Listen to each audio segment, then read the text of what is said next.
তৈরি করছি আমের টক মিষ্টি আচার। প্রথমে আমটাকে খুব ভালো করে ধুয়ে নিচ্ছি। একটা চাকু দিয়ে এভাবে প্রথমে আমটার মাথাটা আমি কেটে নিচ্ছি। এবার একটা পিলার দিয়ে আমটাকে খুব ভালো করে ছিলে নিচ্ছি। ছেলার সময় একটু খেয়াল রাখতে হবে যেন কোনো সবুজ অংশ না থাকে, তাহলে কিন্তু আমটা খেতে ভালো লাগবে না, একটা তিতা ভাব আসতে পারে। তো ঘুরিয়ে ঘুরিয়ে যেখানে সবুজ থাকবে সেখানে কেটে নিতে হবে। এভাবে আমি সবগুলো আম ছিলে নিচ্ছি। ছেলার সময় লক্ষ্য রাখবেন আমের বোটায় এক ধরনের কষ থাকে, যেটা স্কিনে লাগলে কিন্তু ক্ষতি হতে পারে। এবার একটা চাকু দিয়ে আমটাকে ঠিক এভাবে দাঁড় করিয়ে আমি দুভাগ করে নিচ্ছি। এবার নখ দিয়ে আটিটাকে আমি বের করে নিচ্ছি। আবার আমটাকে দাঁড় করিয়ে আমি ফালা করে নিচ্ছি। একটা আমকে আমি এখানে 6 ফালা করেছি।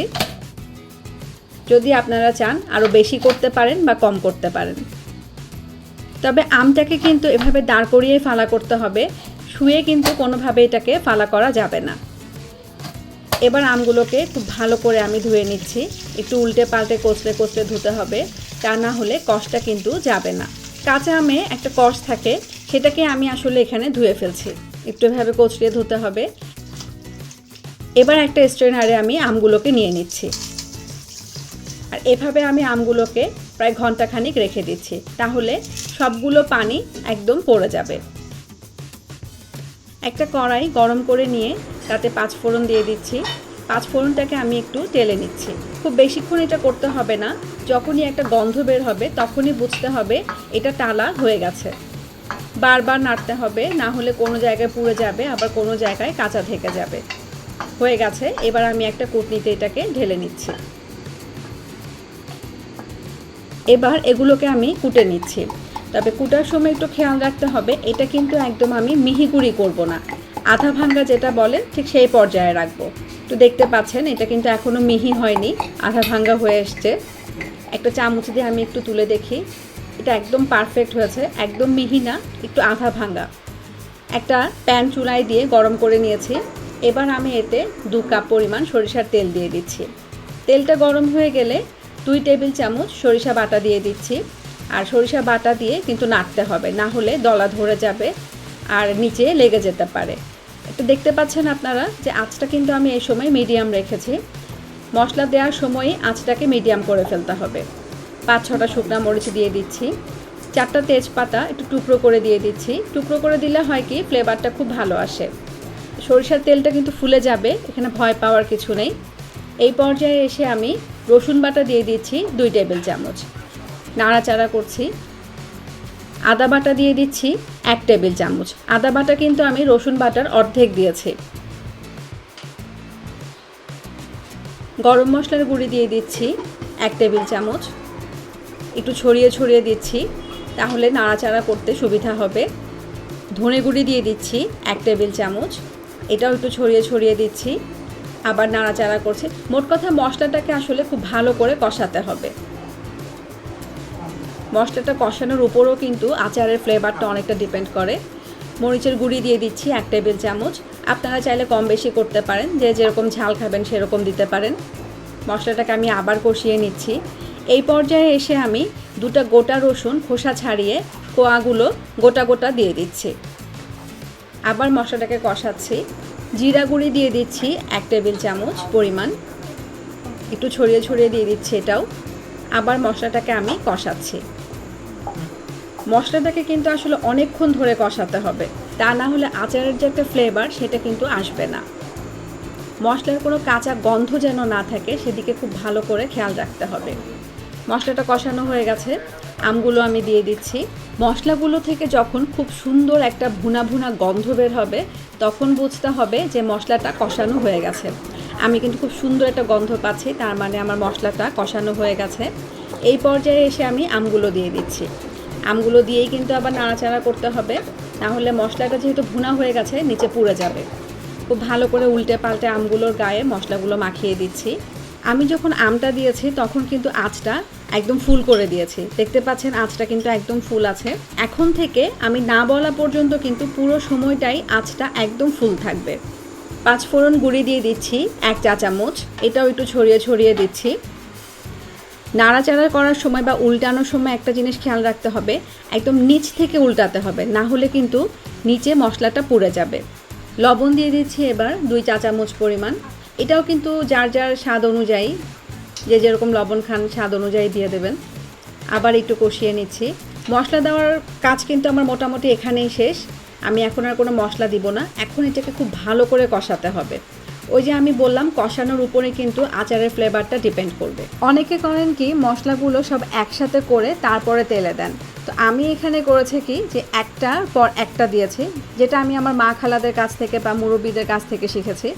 একসাথে দিলে আসলে একরকম হয়, আবার এক একটা মশলা এক একবার দিলে একরকম হয়। সবগুলো মশলা দেওয়ার কিন্তু একটা টাইমিং আছে, আমি ঠিক সেভাবেই আপনাদেরকে এটা দেখাচ্ছি। এখানে আমার এই আচারটা হতে কিন্তু 35 থেকে 40 মিনিট লাগবে। এখানেও একটা ব্যাপার আছে, যদি আমটা খুব কচি টাইপের হয় তাহলে কিন্তু এতক্ষণ নাও লাগতে পারে। আর আমি যেই টাইপের আম নিয়েছি, যদি সেই টাইপের আম হয় তাহলে 35 থেকে 40 মিনিটেই হয়ে যাবে। আর এর থেকেও যদি কেউ আরও পোক্ত আম নিয়ে থাকেন তাহলে কিন্তু সময় আরও বেশি লাগতে পারে। কেউ আবার শক্ত আচার পছন্দ করেন, কেউ নরম। যেমন আমি একটু নরম আচার পছন্দ করি, আমরা বাসায় খিচুড়ি পোলাও বা ভাতের সাথে একটু নরম আচারটা খেতে পছন্দ করি, সেজন্য আমি আচারটাকে একটু নরমভাবে তৈরি করব। আপনারা যদি একটু শক্ত পছন্দ করেন তাহলে একটু কম সময় ধরে জাল করলেই হয়ে যাবে। আমি খুব ভালো করে এটাকে এখন কষাচ্ছি। এটাকে কিন্তু এখন খুব ঘন ঘন নাড়তে হবে, কারণ আমি কিন্তু এখানে কোনো পানি অ্যাড করিনি। আর যেহেতু মশলাটাও একদম ভুনা ভুনা ছিল, ঘন ঘন যদি আমি না নাড়ি তাহলে কিন্তু মশলাটা নিচে পুড়ে যাবে। একটু লবণটা চেখে দেখে নেই, একদম ঠিক আছে। যদি আপনাদের কম বেশি মনে হয় এই সময় আবার একটু অ্যাড করে দিতে পারেন। আমগুলোকে কিন্তু যথাসম্ভব তেলের নিচে রাখতে হবে, তাহলে হবে কি সবগুলো আম ইকুয়ালি সিদ্ধ হবে।